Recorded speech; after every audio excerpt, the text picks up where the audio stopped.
पिछले 7 दिनों से ईरान और इजराइल के बीच भारी लड़ाई चल रही है। इजराइल ने ईरान की राजधानी तेहरान में 100 ठिकानों पर हवाई हमले कर दहला कर रख दिया।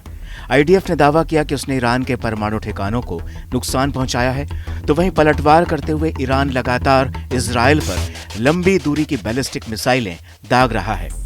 लेकिन अब ईरान और इजराइल की जंग में नया मोड़ आ गया है, जिससे न सिर्फ मिडिल ईस्ट बल्कि समूची दुनिया पर गहरा असर पड़ सकता है। दरअसल ईरान के खिलाफ जंग में अमेरिका भी कूदने को तैयार हो गया है और अमेरिकी राष्ट्रपति डोनाल्ड ट्रंप ने हमले की योजना को मंजूरी दे दी है। अमेरिकी राष्ट्रपति डोनाल्ड ट्रंप ने ईरान पर सैन्य हमले की योजना को हरी झंडी दे दी। हालांकि उन्होंने अभी अंतिम आदेश पर रोक लगाकर रखी है। ट्रंप को उम्मीद है कि अगर अमेरिका हमले की धमकी देता है तो ईरान डर कर अपने परमाणु कार्यक्रम को रोक देगा और बातचीत के लिए तैयार हो जाएगा।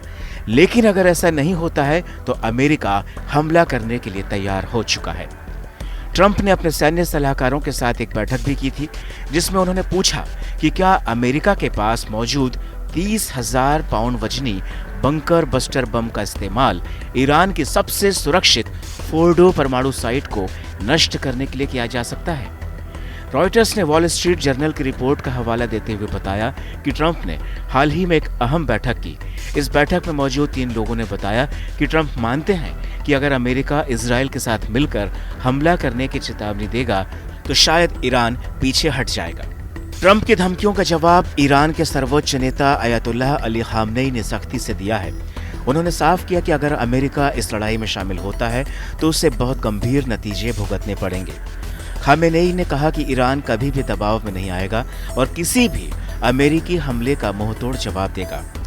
डोनाल्ड ट्रंप ने ईरान से बिना शर्त सरेंडर की मांग की थी, लेकिन खामेनेई ने इसे ठुकरा दिया। उन्होंने कहा कि ईरान का इतिहास और इसकी जनता कभी भी डर के आगे नहीं झुकते।